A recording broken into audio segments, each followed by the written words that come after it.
the taking us live. Yeah. That's the first time I've ever done the Facebook Live. Really?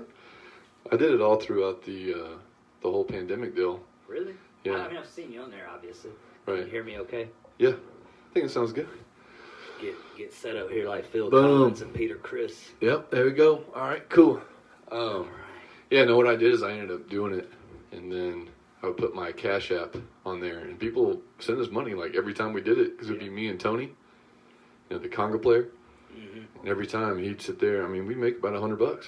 Really? I'm like, Man, dude. people- Plus, I was making money, and Tony at the time, he might have been on unemployment or something, but he wasn't gigging, obviously.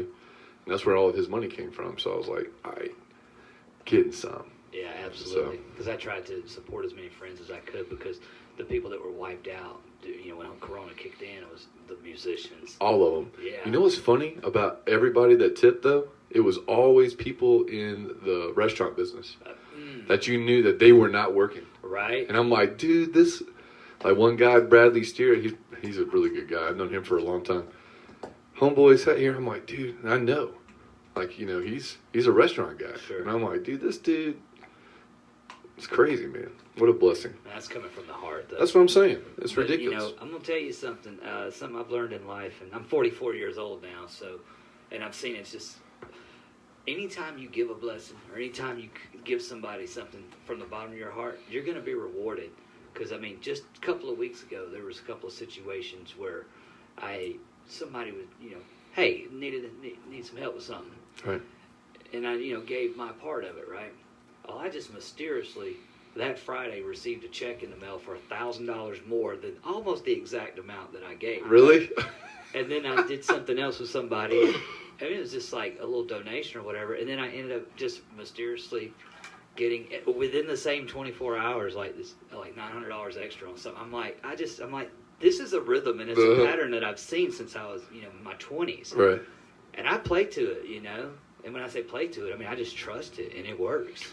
Well, that's funny because did you work in the restaurant business? Absolutely. Okay. Yeah. So one of the biggest things, when I worked in the restaurant business, everybody knew what goes around comes around.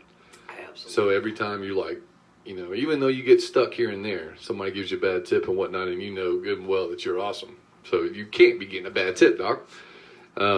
You still go out, even when you get terrible service. Absolutely. We still give 20%, 30%, A lot of times even more. Right, and then you get back to the restaurant that you're like, dude, somebody drops a 50 on a $100 tab or something. You're like, this is money. Yeah, So, absolutely. I like it. Well, we got some people in here. We got some folks. I'm going to turn your mic up just a tad. We just harmonized when we said that, some folks. We killed it, baby. Folks, baby. Yeah. All right, cool.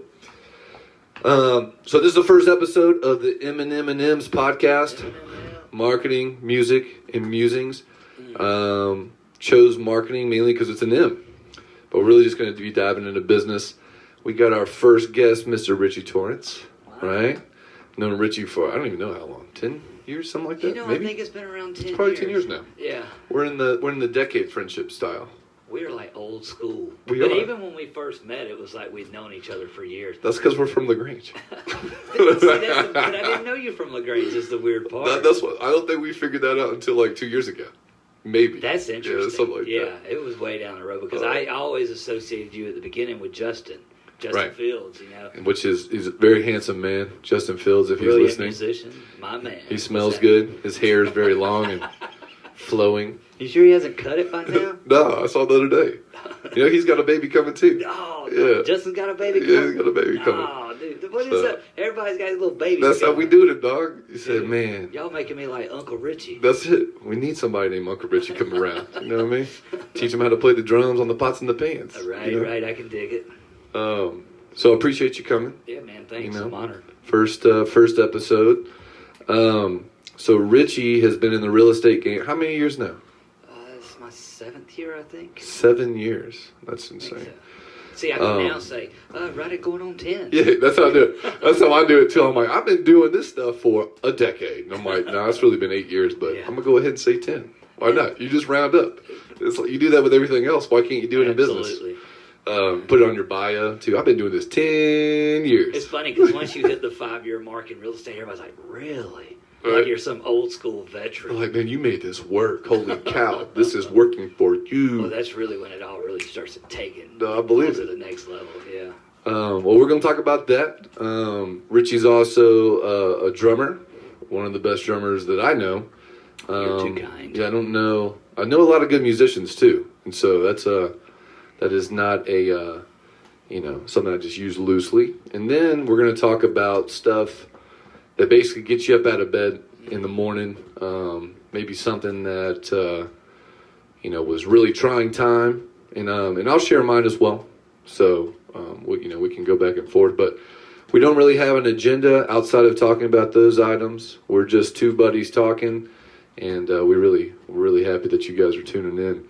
All right, so real estate, you've been in it for 7 years. Mm-hmm. So how did that all happen? Because when I met you through Justin, obviously, and we were both working at Noche, and then I was going to school at KSU at the time to go get a marketing degree. And so I would just see you come in and come out and pop in, and then we'd make silly music and, recorded it at Justin's little baby studio. So why don't you start there and then kind of tell us how you worked your way into real estate? Well, it's interesting. I moved to Atlanta back in 2007, which is when I met Justin. He's probably one of the first people I didn't meet. It was him. Where'd y'all meet at? All right, back up just a little bit from there. When I was living in LaGrange and was ready to go, I was like, I'm going to go to Atlanta and I'm going to go ahead and tackle this whole music thing, and get it out of my system because I, worked with my family all my life. And I was like, I got to go see if I can really do this thing, right? So Justin's band, No Longer Mike, had come to LaGrange and played this skank dive. I don't remember what it was called, but I just happened to be there that night picking up somebody or something, like my cousin or something, I don't know. And this band started playing, and they were so good. And I was like, come on, man, you guys got to do something a little more progressive than that. Well, it was Anthony East and Justin playing, and they were both like, and Chris, the singer, looked at me and said, that guy. And it hit me. It was like, I need to be playing drums for these guys. Mm-hmm. So got their contact information. They were super proggy, and, my background's progressive and, prog metal and thrash and everything, the bluegrass, country, western, whatever, doesn't matter. But which we're going to talk on that. Yeah, we will. But so anyway, I told them I wanted to jam with them. They came down LaGrange. We kind of did an audition thing, and I was moving to Atlanta. So anyway, this is how real estate ties. And I went to work for this company called ProMove in Atlanta. Love that company. We had for selling apartments. That's right. Okay. We had so much fun there, and that's where I built like the fan base back in the day. See, it all ties in together. Anyway.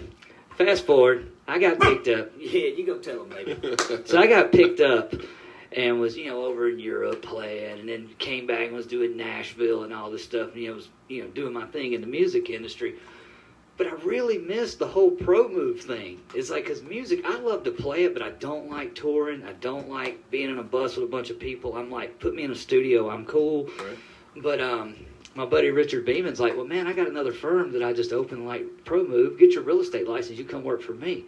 I'm like, all right, sounds good. So I was doing the music thing and doing the real estate thing kind of, back and forth. Because you know me, I've always got 1,000 projects going on. You got to. You'd be bored if you didn't. Well, not so much now. Now I got it all laser focused. This is y'all getting old. That's what you do. When you get old, you're like, all right, man, I got to focus in on the 4, 5, 6, maybe 7 things I like to do. I keep it to 1 and 2 now, But within those 1 and 2, there's, 500 different lanes going at a time. Yeah. Anyway, the point I'm getting at is, so I got my license, and I just got...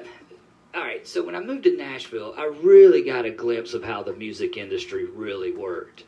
And if you got a lot of this, you're good, man. And it's a business. Mm-hmm. So what I figured out with is that I'm like, and part of my dad's, and he been drilling this into me for years, to build a business that generated the revenue where you didn't have to go make it as a musician. You could be the record company, you could be the investor, you could do anything. Right. And real estate just so happened to bounce back, and it all tied. I mean, obviously there's more to the story, but from seeing music and getting just like kind of burnt out on the music industry is what inspired me to start the real estate business. Interesting. Yeah. Okay. Yeah. And then so you worked with Beeman, you said was his last name? Yeah, Richard Beeman, yeah. And so then you got your real estate license and all that, and then so how did you start your own company? The way I started my own company, well, it just kind of happened, you know. Naturally. Funny, Beeman ties into that as well. And I first went to work with a company called Harry Norman, which is Atlanta brokerage. Right. One of my best friends and mentors, still to this day, is my real estate mentor, is Alan Mentor. That's really interesting because his name is so close to Mentor. Well, you know what I'm saying? All right. Just super close, bro. I know it is. I know. But I'm going to tell you a cool little story about that. So I started off with Harry Norman. I'm new, and I'm like trying to figure out the game of real estate because everybody can go get their license, but you've got to get in with an agent and like tuck yourself underneath their wings and see how they do it. You can't learn this stuff at school. It's experience, right? You can study it all day long, but studying ain't going to do anything. You got to get in there and do it. Right.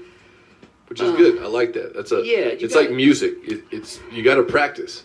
You got to study, but you got to be in action at the same time. Okay. And so, anyway, Alan, he had dislocated his shoulder in a bicycle accident, and I ran into him one day. And you know me, I'm just like, dude, man, I felt so bad for him. Like, dude, if you need anything, you just let me know. You ain't got to pay me. And I wasn't even trying to get him. It was just like I felt sorry for the dude, man.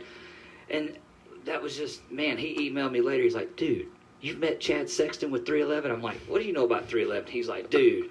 So it all ties back to 311. Always. It really does, man.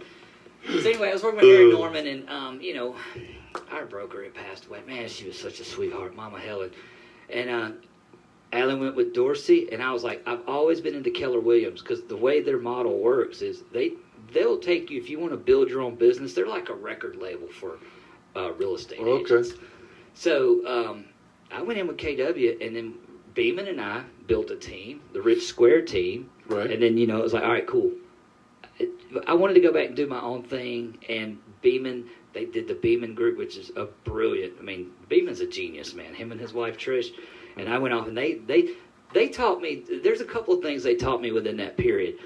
They taught me how to be in a relationship and not just be a solo act, which is a huge blessing because, you know, Richie Boy's tied down. Yeah, I like that. Yeah, all right. And they taught me the power of the brand, you know, and that's really one thing I've always been really good at is branding, whether it's real estate, music. I grew up listening to Kiss. Everything they did, I just tried to emulate marketing-wise. Yeah. And that's how we ended up with Richie Rich Atlanta. I did it as a joke at first. I've got this whole thing with marketing. I call it Zappa mode. I'm a big Frank Zappa fan. Yep. And Frank Zappa made his whole career off making fun of the mainstream by taking things in the mainstream and kind of putting a little twist to it, and it worked. Yeah.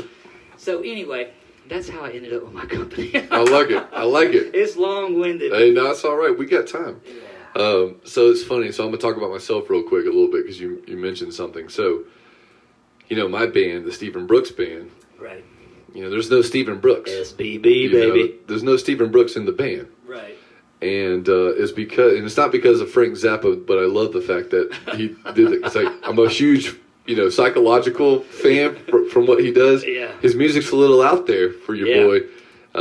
But I've always liked, you know, the way that he looked at things and that he just kind of poked the bear. Oh, yeah. You know what I'm saying? Because it is a bear, that's for sure. And so the Stephen Brooks Band was kind of my nod at the because it's kind of like Hootie and the Blowfish, right? No one's really Hootie, right. and no one's really the Blowfish. I mean, Darius Rucker might be Hootie, you know, and then the Blowfish might be the rest of the dudes. But the fact of the matter is, you're not positioning the whole band around this one cat. Right, and I'm not saying there's anything wrong with it, like Kenny Wayne Shepherd Band or the Marcus King Band. I love those bands. Frank Zappa. Right, exactly. And then now Zappa plays Zappa. Anyway, we're not gonna go down that path. All right, yeah, let's. But we could go down a rabbit hole on that one. But my whole point is like I always thought that was really cool because playing, you know, and poking the bear is the best part. Because like when we go play live, I'll get off the stage. And people are like, oh, man, Steven, man, that was awesome, bro. That was so awesome. And I'm like, dude, appreciate you, dog. I appreciate that, man. My name's not Steven, but, man, I appreciate you, dog. But I can't tell you how many times I get on the stage and, hey, man, Steven, bro. Dude, Steven, man, that was nasty, bro. Yes, baby. You know, so it's hilarious. But so now that we're talking about music, of course, now my dog's crying. But Precious baby. So. No, that's Daddy's baby. That is baby. That is baby. So let's go back. A post that I saw today. There's a couple things that we'll talk about today based on post. But the one that I saw today was 8 years ago with Emmylou Harris and Sam Bush. Yeah.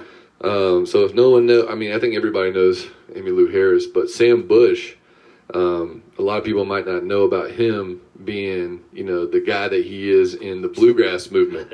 unless you're really into jam bands that then kind of branch out into bluegrass, or you're full on the bluegrass, you might not know who Sam Bush is. But when I saw that, I was like, dude, that's insane. So what were you doing that night?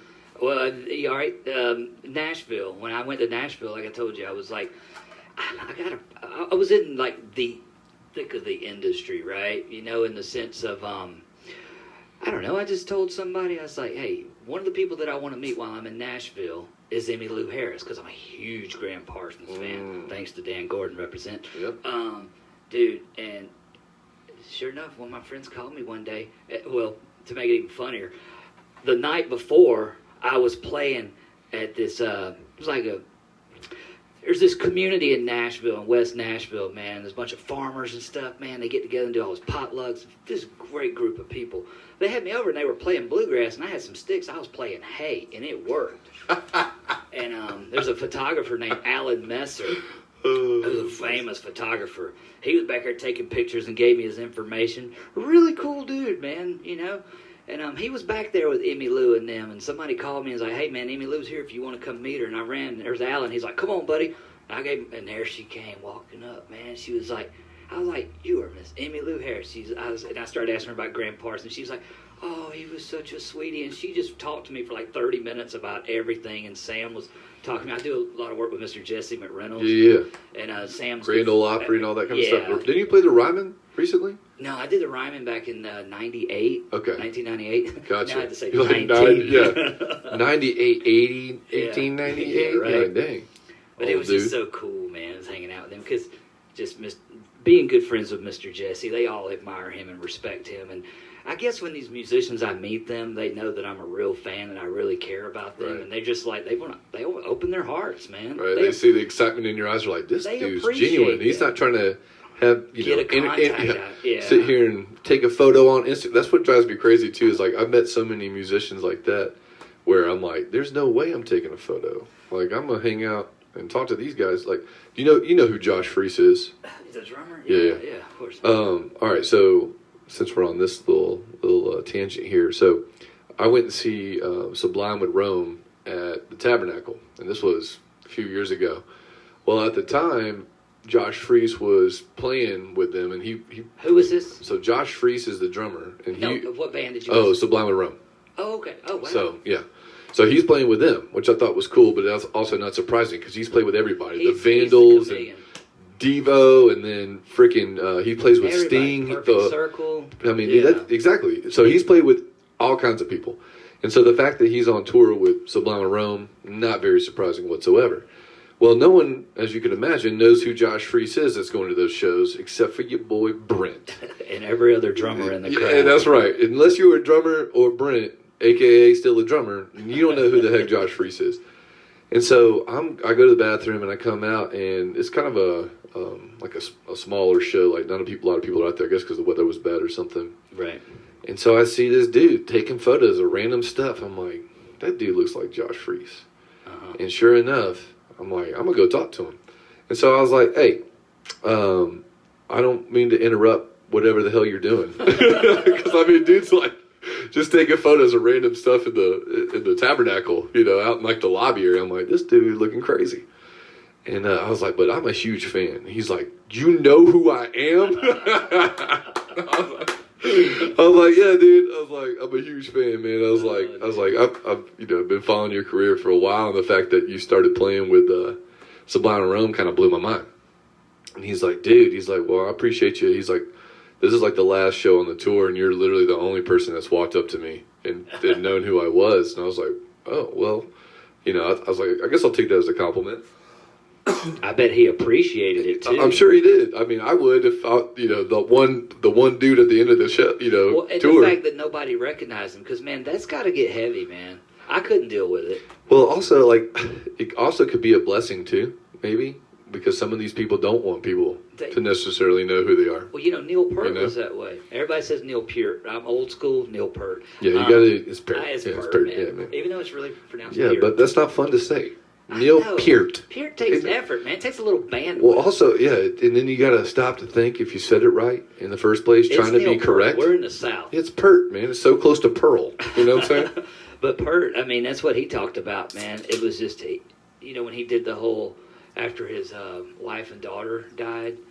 Yeah, that's so sad. And he just rode for 50-something thousand miles. Something crazy. I watched that documentary, whichever one that was, and I already liked him. And that just broke my heart. And I just felt bad because that dude just had a hole, literally. Well, I saw them in Atlanta right before all that went down in '96. We were sitting third row on the Test for Echo tour, and you could just see a total. Obviously, his whole spirit was broken, man. Right. After the next time you saw him live, it's a different man, But anyway, he always appreciated the fact when people didn't recognize him, right? Because he give him the pert cold shoulder.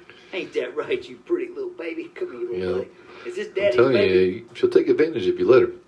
I'm telling you, my biscuits is going to be so jealous later. No, she's going to be smelling all over you. That's what happens when I go. Lola, get down. You sit down. Go drink your stuff. You get off the couch. But she's so talkative. That's ridiculous. All right. See, that's what happens when you open the floodgates. I love you too, buddy. So back to the Josh Freese thing. So last part I thought was pretty cool though, because I was talking to him. I'm like, so what are you doing out here?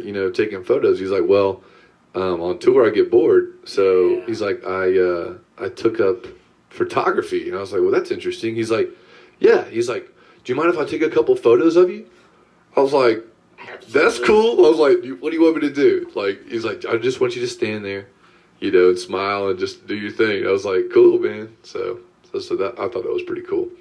I don't know the exact stats or anything, but my boy Nathan down in Florida could probably tell me this. Josh Freese might be the most recorded drummer of all time at this point, because he might be outside of maybe Steve Jordan. Maybe that's a tough one. Steve Gadd, there's a lot of them. Steve Gadd, I didn't think about Steve Gadd. We could get on the list of thousands of drummers. We'd be in here all day. Is this a drummer podcast? What is this? I know, right? But it all ties back into 311. Always. Yeah, we'll get into that here in a little bit. All right. We could just talk for 3 hours, have one of them old school Joe Rogan podcasts. Yeah, that's what I'm saying. That's why we're you start with a small baby little template of 3 things, and then you just let it go. You see how it goes. Now we'll have to look up and see how big, because Josh Freese is literally, that dude's on everything. And he's also a founding member of a Perfect Circle, so he's done very well. Yeah, that's pretty impressive, isn't it? Very impressive, and if he's out on tour with people like Sublime, he's not only is it a job, he's probably doing it as a favor for them, because he's got more work than he can take on. Well, that's what I'm saying. Well, he doesn't play. He quit playing with them now, because now, he was just in there just helping them out, like you were saying, I believe. He helped Chad Sexton out in the Transistor era. That's right, when Chad broke his arm or whatever in Australia, wasn't it? Yeah. Australia? Which I think is cool. When that video pops up, I'm always like, I'm watching it. I don't even care. I've seen this video 300 times. I'm gonna watch this thing again. I'm not gonna watch it. No, you don't want to. You're like, I get sucked in, bro.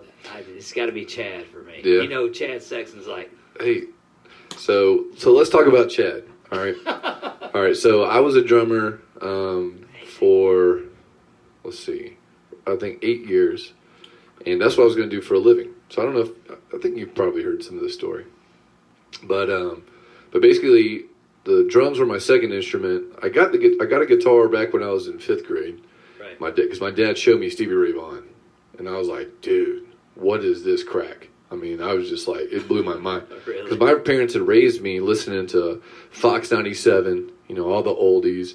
And then my dad got me into Steely Dan. And speaking of Steve, Eagles and the Allman Brothers, obviously. We'll talk about that offline. We'll get you hooked up. Mountain Jam, that's all you need, man. Right. Elizabeth Reed, that's all you need. I just never got into the Allman Brothers. But basically, I got a guitar when I was in 5th grade. I played it for a little bit, and I basically learned Nirvana songs. My first song was "Come As You Are." Oh, right? Man. Great album. So I played that, but I always wanted to play drums. And, of course, just like every other kid, your parents are like, I'm not buying you a drum set, so I got to listen to that crap. right? And so I went to middle school and then went to the band, right? 'Cause they have like this little band orientation deal. And then, of course, everybody and their mom wants to play snare, you know. And then I was like, I just want to play drums. And, of course, they're like, everybody and their mom wants to play drums. We need somebody to play tuba. I'm like, bro, I'm not playing tuba. Not your boy. I'm not doing this. And so I went to orchestra and I started playing the bass. So all of that, I played that for 3 years, and my thing was the drums, right? So I finally started playing the drums. So I got 3 favorite drummers. Long drawn out story. I had to make sure everybody knows I actually have clout to talk about drums. That was the whole point of that story. So my your daddy's baby. You already got clout. Hey, I try to have as much clout as I can. That is, baby. So with drumming though, so I have 3 drummers. So you got to tell me your 3 here in a second. But my style, and you could be like how your style is too, if you want. Like my 3 favorite aren't necessarily my 3 favorite now, but they're my when I was playing drums. They were the ones that I emulated and I watched and I broke down and I studied. And so the first one, you may not know this guy, but Stanton Moore of Galactic, right? Yeah. I had a chance to study with his drum teacher. Really? Johnny Vodakovich, yeah. Dude, that's so old school New Orleans cat. That's old school. Yeah. So Stanton Moore was my first guy.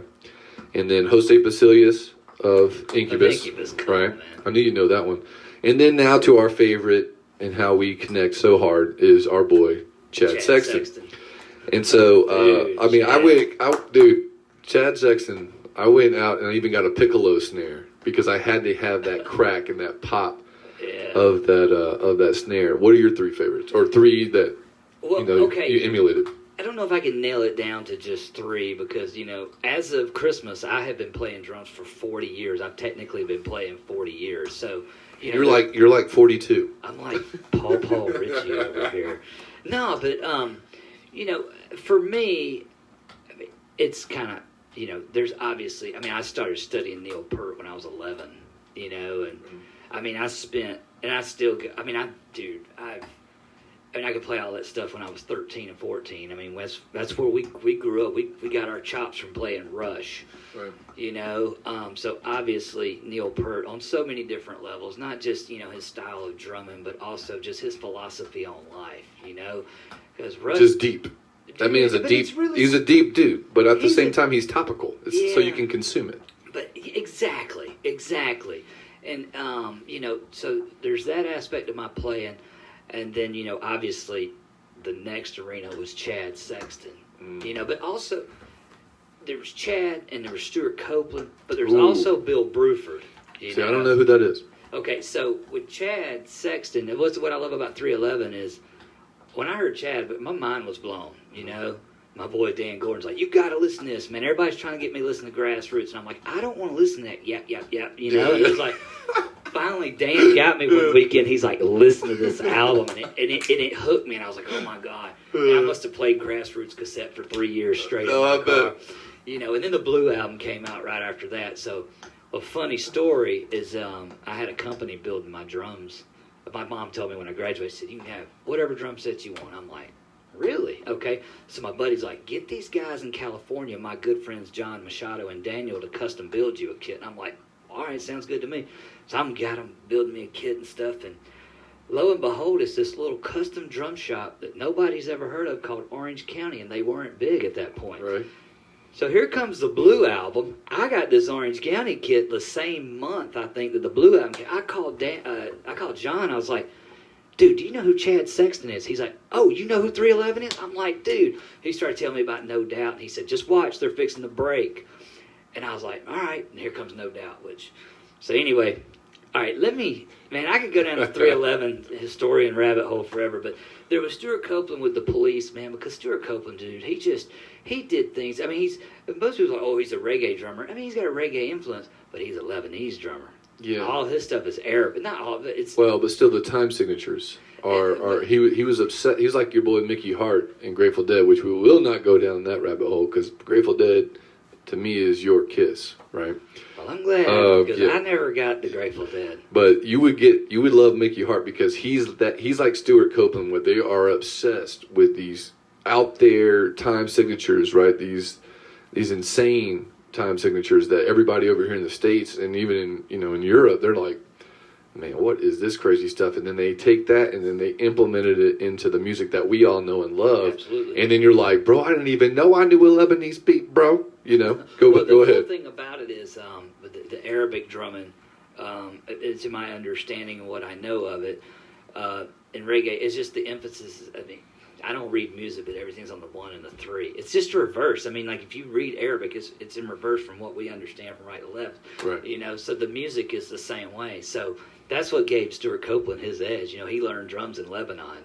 So and then the other one, the big, is Bill Bruford. Yeah, Bill. So tell me who this guy is, because I've never heard him before. All right. Now, John Bonham's another one. I can go down. Right, We'll keep going down. We won't go down that. We're not going to go down that one. We're going to go with the obscure guys, a.k.a. just the ones that Brent doesn't know. Okay, so Bill Bruford, you hear everybody talk about, back in the 70s. No disrespect to my Zeppelin buddies, because I'm one of y'all too. Back in the 70s, everybody's like, John Bonham. And John Bonham was a rock guy. I mean, he was a guy on the kid. I mean, just such an innovator. Bill Bruford was the drummer for Yes. Oh, all right. Yeah. Now we're talking. Okay, so we're on the same page now. Well, he left Yes when he was 23, 24 years old because it was boring him. He went to King Crimson, which is your other. That's your other little baby. They do. Yeah. It was like it's from a different galaxy, man. It's just like so you combine all those together. That would pretty much be reflective of my core style. Interesting. On top of country western too. Now that's what's weird. Well, that's what I love about you. That's what I love about you. Oh man, drummers in country western, man, or just country period. Well, all right. So you open the door. So I'm gonna put I'm gonna sprinkle a little nasty on your cupcake here. All right. That should be the name of the podcast. A little nasty. A little nasty on your cupcake. Yeah. That's gonna be episode 2. Nasty on your cupcake. So right now, so like we were talking earlier about podcasts, and so I've been listening to Terry Bozzio too. Sorry, I had to throw Terry Bozzio. No, it's all good. So I've been listening to like all these different podcasts and mainly stuff that I'm interested in. Go figure, right? And so one that I've been really liking, and you'll probably enjoy this, but it's Joe Bonamassa's. He has one, and live from Nerdville. So he basically just talks to other musicians. It's pretty good. But this other one that I found, like literally last week, is it's called the Good Old Grateful Dead Cast, right? And so what they're doing, and I'm not a big, I was never really big into their studio stuff, right? I got into their stuff when I was getting into jam bands like Widespread and Fish and all this stuff when I was in high school. Right? I was like, bro, Humphreys had just come out, dude. They had their second record. That's how early, yeah, dude. So Safety in Numbers, the one before that, right? Was it Local Band Does Okay? Remember that one? So I was just getting into it during that time frame. So I was like drinking from a fire hose, right? But I really got into like the first songs that really resonated with me, and this is where it ties into your country western, were actually written by Merle Haggard. Yeah, absolutely. Like Mama Tried. Yeah. And then I don't know if Friend of the Devil was written by Merle Haggard, but either way, that whole style was emulated from Merle Haggard because apparently Jerry just got so into all this Bakersfield sound, Buck Owens, right? Yeah. Buck Owens. And so they're talking about this record, which is called The Working Man's Dead, and how they were recording and they go track by track and they bust out all these historians, and it is a trip, bro. I'm like losing my mind, but it's funny because I also find it just jogs my memory of starting to think back to some of my other stuff that I listened to, like Randy Travis, right? Man. Old school pimpin' Randy Travis. Randy Travis. Some of those early Garth Brooks records. Oh, man. Right? Oh, yeah, absolutely. And then also to Marty Robbins. Marty Robbins, Man. yeah. So my mom got me into Marty Robbins. And, I don't know much of his stuff. All you really need to know is just one album. I think it's called Ballads, Gunfighters, and Ballads something. Album. Just listen to that record. And I'm telling you, you will lose your mind. Just how clean the vocals are with the background singers and how awesome they can hit these runs and stuff. And what's also funny is my sister-in-law, a.k.a. my sister, Natalie, Natty Ice, right? Natty Light, baby. Natty Light, that's what you call it. That's right. Natty Light. I was so close, but I failed. Oh, Jacob and you came up with Daddy's Baby. Daddy's Baby. That's you know what I'm saying? Daddy's Baby. But now she's all into it now. Oh, really? Which I think is interesting. And she didn't even find out through me. She found out through our other buddy, Jake Rich. And I was like, bro, so she sent me a thing listening to Marty Robbins. I'm like, bro, what the hell is going on? But I just that's why I love music so much, because, you know, people will, especially country music right now. It's funny how, like, the flow of country music is gone, where it's like, man, that's the most uncool thing ever. And then your boy Garth Brooks comes out and it makes it the coolest thing ever. And you're like, cool. And now it's like this, you know, in-between deal, right? You know what's funny is when I was in Nashville, because I was in Atlanta and Nashville at the same time, right? And everybody in Atlanta was looking to Nashville to see what was going on. But then you get up there in Nashville in their studios and they're like, man, what's happening down there in Atlanta? They're all I'm just like, just be authentic, man. Just be yourself, right. You know? Everybody's trying to figure out what everybody else is doing so they can try to jump on that wave. But I'll tell you, man, you got to give it to Georgia, man. Like Blackberry Smoke, Zach Brown. Oh, them dudes, let's talk about that. Let's talk about how you know Charlie. So, I love Charlie. So that's a good dude, right? Dude, there. So Blackberry Smoke is this band from Atlanta.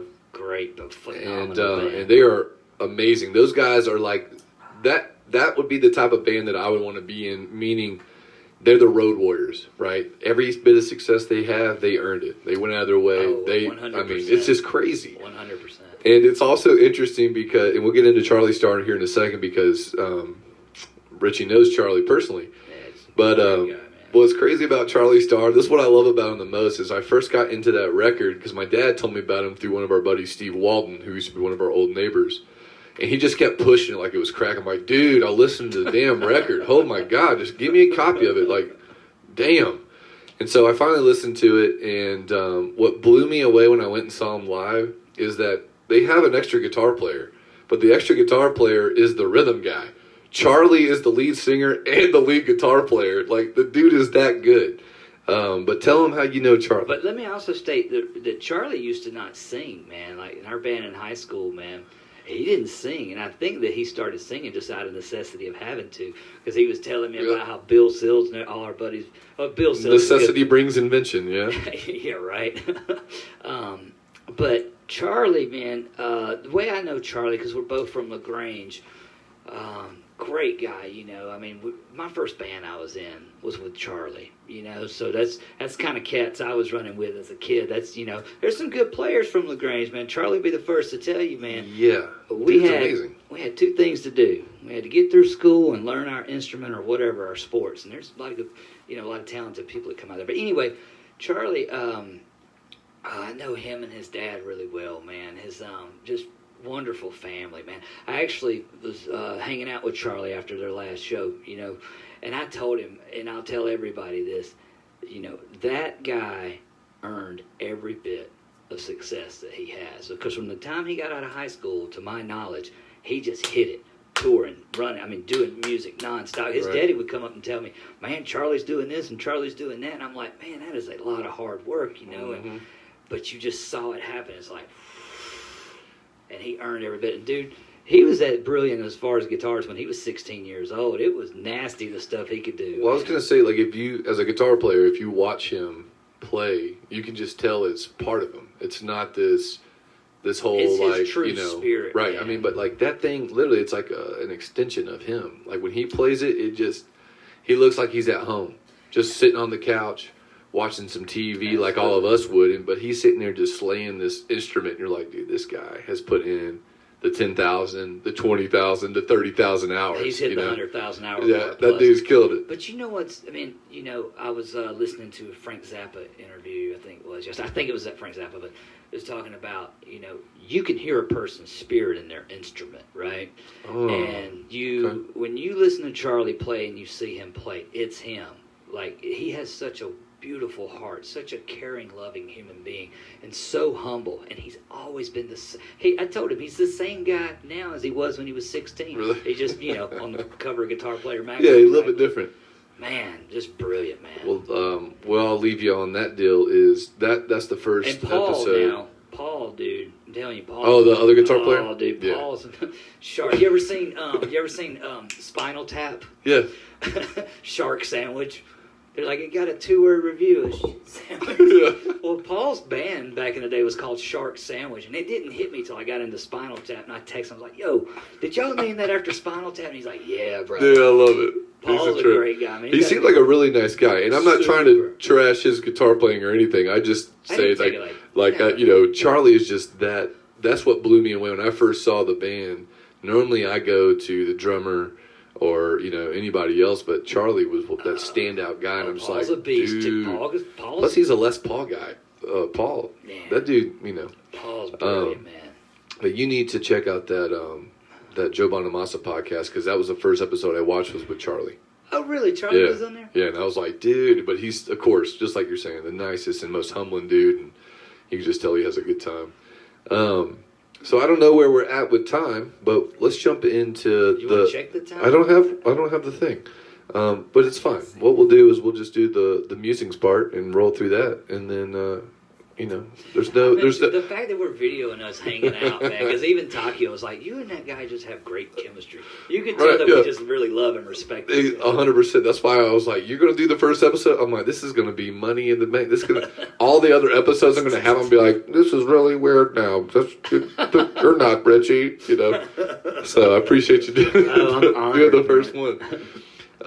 So the musings part, obviously, musings, the definition of it, can be all kinds of stuff, sure, right? definitely. Especially as a musician, right. Surely as a business person. That's why I think it's interesting. I think if you can go through the ups and downs of learning an instrument and then also playing live and all the chaos that happens, I tell everybody, I was like, if you play live, the best attitude to have when you go into a show, no matter how big or small, right?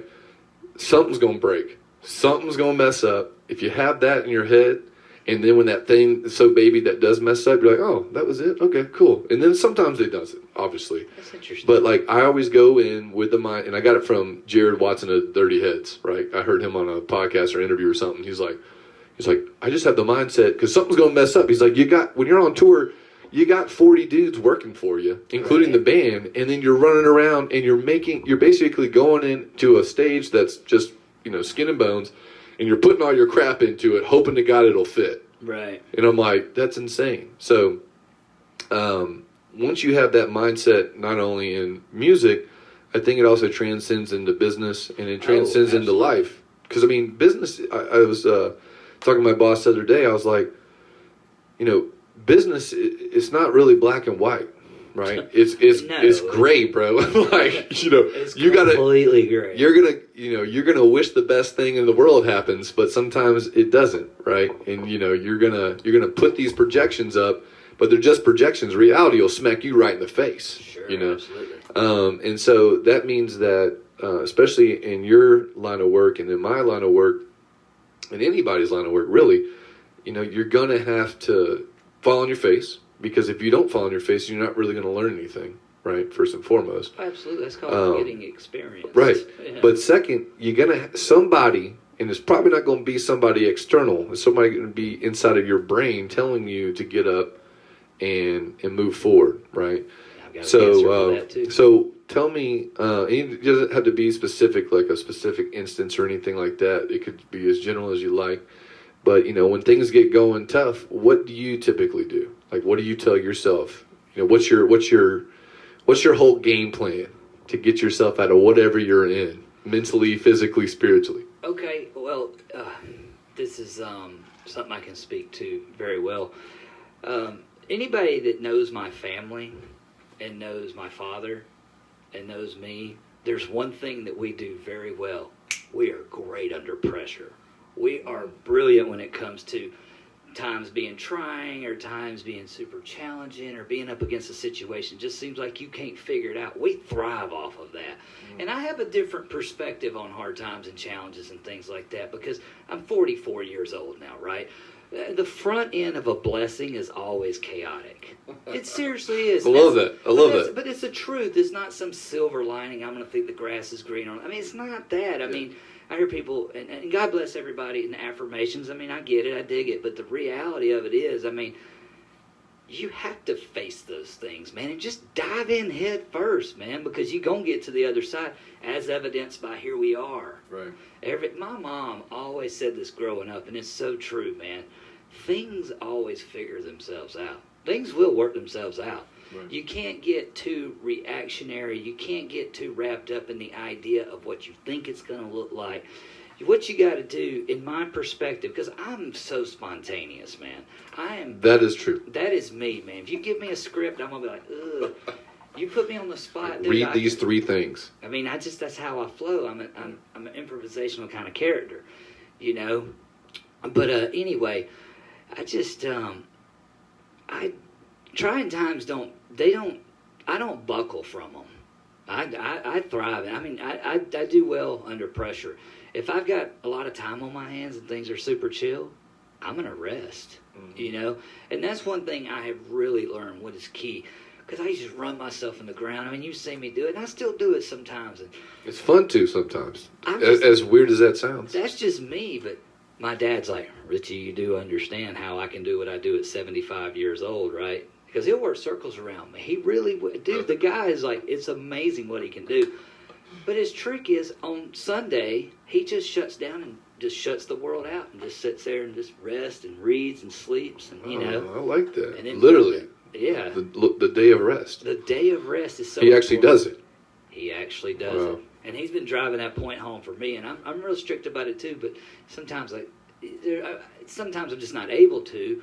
But, I mean, like yesterday, I had my meeting with my team. And I was like, y'all, I'm going to do this meeting. And I'm going home. And I'm going to sleep. And I'm going to put on Netflix. And I woke up and I was 100% rested and back in action. Right. Because if I didn't take that day, I was going to be burnt out today, burnt out tomorrow. And I mean, I'll get it done. And just like, I don't know, man. You get to an age and a time where it's just like, even though you can't truly, like, I don't think you can really attain balance in all areas, but to work towards that, it makes everything flow so much easier. And I'm all about that flow. Right. You know? Well, especially, you know, in the line of work that you're in, I'm sure, you know, your weekends are, you know, that's your go time typically, at least in terms of showing people houses and for like whenever I worked with you, you know, finding out what we don't like, right? And, Which I mean, is always the fun part. And you got to physically be there though, right? And you got to physically drive around. I'm sure that wears you out, depending on how you know, how many people you're working with. So you thrive off you're like, let's go look at these houses, look at that thing right there. So that gets you fired up. Part. Oh yeah, that's the fun part, man. You know, that's the easy part of real estate. You know, what a lot of people don't know about what goes on in the back end. The only reason, from my experience, that real estate gets challenging. Okay, so say I've got 5 properties I'm closing.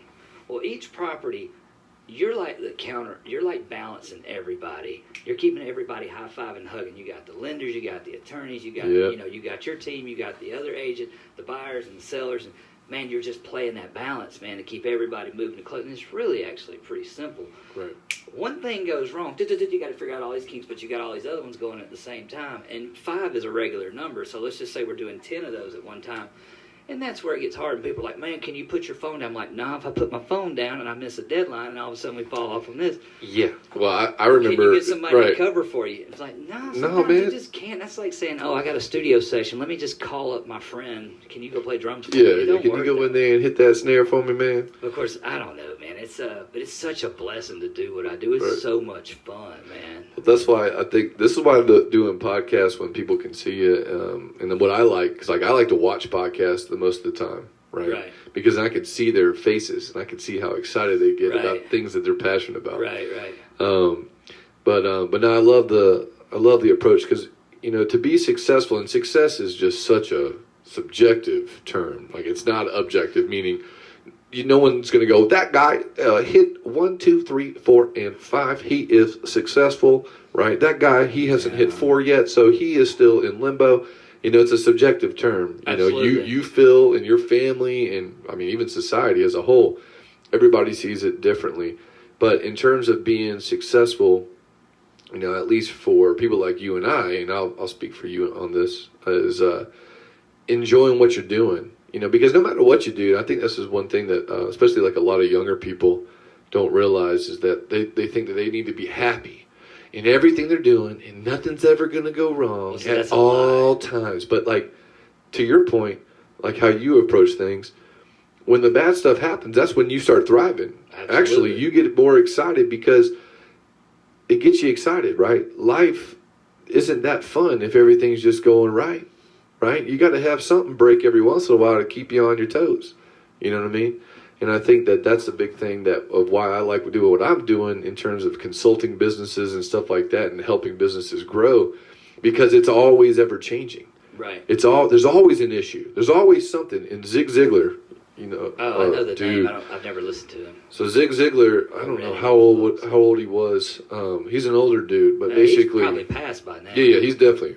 His son runs the organization now, from what I understand. But basically, one of my favorite quotes of his was that if our clients don't have problems, they wouldn't hire us to fix them. It's job security. Right, exactly.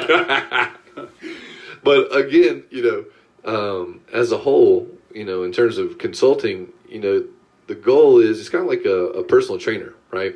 The goal of the personal trainer is to eventually get their client so astute and so just dialed in that they don't necessarily need them anymore, right? That's where you want to get with business consulting as well. You want to get these clients to a place where they really don't need you. They'll probably still keep you on, right? Yeah. Because they love the camaraderie. They love the accountability, just like a personal trainer. But at the same time, they could really do what they're doing because you've taught them so well. Right. Right. And I think that that's another thing that gets me fired up is really jumping in with your client. Right. And in your case, you know, if something does go awry, like when I was working with you, nothing really went wrong, but we had to negotiate with these people. Right. Respectfully. Exactly, 100%. And negotiations are fun to me. I like negotiating. Like, I always tell people, all it's the nothing time. personal. It's just a negotiation. Well, negotiation is one of those terms like manipulation or confrontation that has a negative connotation. I'm like, that's a positive deal if you do it in a respectful manner. I love the game of negotiation. Hey, that's your boy Brett. If you just think win-win, everybody wins, right. And you can get there so easy. When people start drawing lines in the sand, I'm like, all right, hold on. Yeah, this is not personal. It's okay. Right, it's not just personal. Figure it out. But it's funny, like, because I would say something and then I'm you go. Catch my phone real quick. Yeah, you go right to the deal and say, hey man, this is what my client said. You know, but you put it in your own little way and then spin it all out. And I'm like, and that's exactly why I love Richie, because he does exactly what I needed him to do without it having to call me back and go, are you sure you really want to say that? No, bro. I said it. You put it in the email. You sent it off, and then everything went nice and smooth. But you just got you got to represent your client. That's what you're doing. You're representing your client at the end of the day. And I think I've seen a lot of agents where it gets personal and they just kind of take it out of context, and it's like, no, you're there to serve your client. Right. And that's how, well, it is. I mean, at the end of the day. You represent it to make sure the other side's like, okay, that's cool, and keep it moving. Right. You know, if you got somebody over here going, blah, blah, blah, blah, but you don't go over there and go, blah, blah, blah. You go over and go, well, here's the deal. Let's figure this out. And, it's just all about the presentation, but, know, an honest representation. No, I love it. Well, what's up? I want to say something about what go ahead. Touching on the happy thing. Jump in there. I see so many people that are just unhappy in the sense, and there is never anything out here that's going to create this happiness. No amount of wealth, no amount of success. I like where we're going. No amount of materialistic items. It's got to be congruent within the mind, the heart, the mind, body, and spirit. Everything's got to be aligned as far as happiness goes, man. Right. Because you see it that a lot of people are in search of happiness. You just got to go within to find it. Right. And going within goes back to what we were talking about earlier, and I hate to derail us like this. No, this is exactly what we want to talk about. The front end of happiness is confronting all those insecurities, all those things that you're just so uncomfortable. Like there's a buddy of mine, Steve, he's Navy SEAL, love it, man. He used to say, let's rip the Band-Aid off and get the healing. Let's get to the difficult stuff so we can get okay with everything. Right. And I'm paraphrasing. That's just the way he was. Let the air hit it, man. Let the air get in there.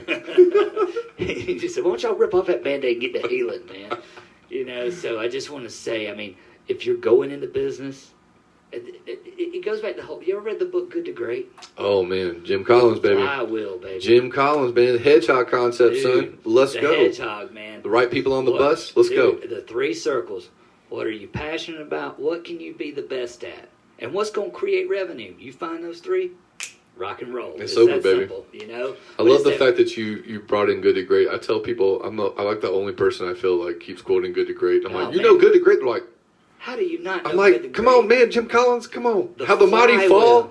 Man. All the good ones, man. You know what I'm saying? Dude. Built to last. Anybody read all three of them things? Come on, man. Dude, I'm going to tell you the flywheel. And the flywheel is so important, and people study the flywheel with good to great. It's like every company that has accomplished, or every human being has accomplished so much, it's not like you can look back and go, oh, it was this one move that I made. Right. It's the years, the grind, you know, and it just, you look back in retrospect and it makes sense like it was a well-written plan, but it's a blessing that you ended up there, man. You just keep pushing and pushing and pushing. And those are some very unhappy times when you're trying to push and push and push. Yeah, I mean, you also have to learn, like you were saying, you have to learn to go through those things. Because otherwise, Jerry Garcia said something, I think it was about... Back to the Grateful Dead. Back to the Grateful Dead.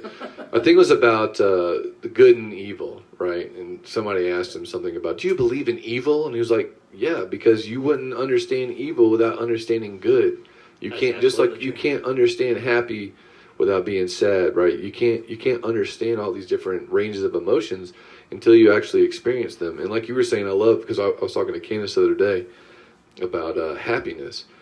You know, happiness is this entity everybody wants. And again, it's subjective. It's not an objective thing. Happiness is different for every single person, which is why I love it. I think it's great, you know. Interesting. But at the same time, you have to change your mindset. The mindset is the only thing that's going to make you happy, right? Shit's going to happen, right, for lack of a better term. But it's going to happen. Things are going to come your way because that's called the predicament of life, right? But it all depends on how you look at it. Like this year, obviously 2020, everybody's like, this year has been so bad. And it has. The greatest year of That's what I'm saying. It's been bad year for people. I agree, man. Just like every other year has been bad for people. People have lost their lives. They've lost their jobs. They've lost all kinds of stuff, right? And so I agree with that portion. I'm not trying to downplay any of that. Sure, absolutely. But at the same time, respect. It has been a great year for me. It has been a great year for a lot of people. And it's not because good things happened without bad things happening. It's because the mindset of running over these waves, running over, you know, these roadblocks that are coming your way, having a good attitude, right? When this thing first happened, I was still working at my old company, and I was more so not trying to just sell stuff. I was having conversations with people and consoling them and basically proverbially rubbing their back through the phone saying, look, we're going to get through this, man. This is a crazy time. If this isn't the time for you to pull the trigger on doing business, then don't. But if it is, then do it. Because there's going to be, just like any other thing in life, there's going to be a lot of people that come out ahead on this thing. There's going to be a lot of people that don't. And you just have to choose for yourself. Are you going to be that beacon of light in your community? Are you going to be that person that stands up and brings other people up with you? Or are you going to get in the doldrums and hang your head and just try to trudge through the mud, right? What you need to do is try to be a leader the best way that you can. Absolutely. Be the guy that everybody looks at. Like, I love the compliment, not to toot my own horn, but one of my neighbors, Paul, he's always like, man, you're always just so happy. It's crazy. I can't understand when you're really mad or not. And I'm like, I don't know if that's a blessing or a curse. See, but I've seen you mad before, so. Yeah, so you know. But I've seen once in 10 years, though. But that's not too bad, considering, you know, we've been hanging out for so long. But at the end of the day, the point is that just because I look happy, that's because my mindset is focused on showing that to others as well as trying to exude that inside, because I want other people to see me. I think the best way to lead is by example, right? Oh, absolutely. Your word, talk is cheap, man, right? Talk is one of those mediums that we all love very much, especially your boy Brent. But at the end of the day, your actions are going to speak louder than words, and it's going to get other people more motivated than you could ever talk to them. If they see you doing something, man, I can do that too. I love that, right? And that's just something that I learned this year tremendously, is that my actions speak so much louder than my words ever could. And trying to be a beacon of light and be positive and be happy and push happiness, because happiness is contagious, just like laughter, right? You see somebody smile and you're like, man, why are you smiling like that? Because that guy over there smiling, I'm looking at him, right? It's kind of funny, but I think we're almost at time, right? Because I'm trying to keep it not Joe Rogan style. Because if you're at 3 hours, then most people aren't going to listen to your whole deal. Right. 6:58. So. So we got 2 minutes. There you go. All right. Well, tell me, why don't you take us out? First off, I want to thank Richie again. You can check him out on Facebook. You can check him out. He has his own business page, Richie Rich Real Estate Atlanta. You know what? Something like that. I'll tag it in the comments. It's got like 45 different things, but it's out there. If you're looking to buy a house in 2021, or, I mean, he'd probably still take you and go look around some houses here at the back end of 2020 if you're nice to him. Anytime. I love that part, man. That's the fun part. But why don't you take us out? Tell us something.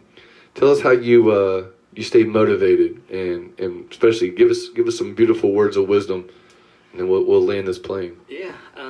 Well, you know, I would say my vibrancy, and most people don't even know I'm a very religious person. Mm-hmm. You know, I am big on prayer. I'm big on Bible studies. I'm big on meditation.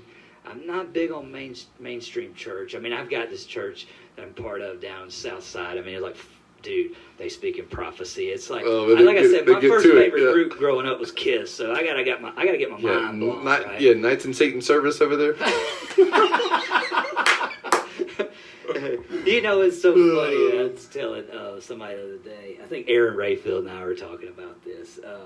But growing up, I've been called everything. Like, you spoiled little rich brat, you skank, you devil worshiper, you super Christian. I'm like, I'm so confused. What do y'all think I am? You know, because I was a kid that listened to Kiss and played drums. Yeah. My family was, successful. But I went to Troop High, which is where all the rednecks went. And it's just like, I was so confused, man. It's just like, but you know what keeps me motivated, man, is everybody talks about how stressful and chaotic it is, but there's just as much love and light out there, man, and it's just, man, this is just such a blessing. I mean, I lead with faith, man, and I'm talking about not just faith religiously speaking. I'm not talking about faith just with business and stuff, but, man, things always figured themselves out, man, and there's never been anything that I tried to do or tried to accomplish or didn't succeed at it. And when I say succeed, I'm not talking about the dollar signs, right, but just the growth that came from knowing that everything's going to be okay,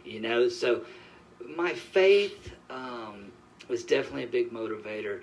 It's like I was telling you earlier, when somebody came to me and there was a struggle happening, I donated this bit and I got a check randomly for $1,000 more, that same very week.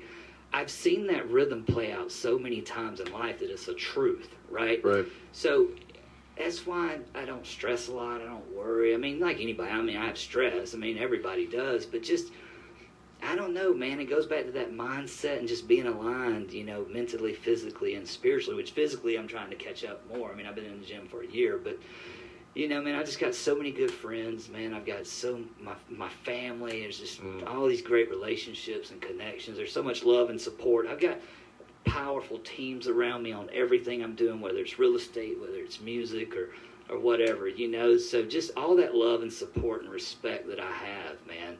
And Richie's a tied down man. Now, man, look at that! I know we got baby. We got to have some dinner soon after we get through all this crazy stuff in terms of the holidays. I'm not giving the other stuff any more power than it already has. Well, I'm not even going to say the name. Well, so. I mean, and I respect that too, man. I dig it, man. I understand. It's like I've seen a lot of people impacted, but I've seen a lot of people that were at death's door that made it through. But I've lost a good friend too. So. But, the motivation, man, is the love and the compassion and the respect that's genuine and authentic that's all around, man. I know that sounds like some tree hugging. Let me go turn on the Grateful Dead. Hey, we about to go turn on some Grateful Dead and go hug all the trees in my yard, now that you mentioned that. So I'm sure my trees will appreciate it. You know what I'm saying? But anyway, man, thank you for having me, man. Absolutely. Well, appreciate Richie coming out. We appreciate you guys hanging out. Again, this is just the first episode, so we'll just kind of see how things continue to go. I plan on doing another episode next month. As of right now, I believe Fico Escalante. Fico, baby, what? One of my best friends and brothers. I've known Fico for 20-something years. I'm trying to get him on. I'll nail down the dates. We got to wait till Christmas gets through because he's got like 18 children in the personification of 3 humanly bodies. But so look out for that. I'll post that on here. And then also in the future, I'll see if I can get on some other mediums that you guys like to listen to. But appreciate you guys legging out, listening. Appreciate Richie driving on the way out here and hanging out. check him out. He'll put his business in the comments. That way you guys can follow him if you're looking for real estate advice or anything of the like. Give him a shout out, and absolutely. We'll hope you guys tune in again, man. Y'all take care. Bada bing, bada boom. Well, that was fun, buddy. That was fun.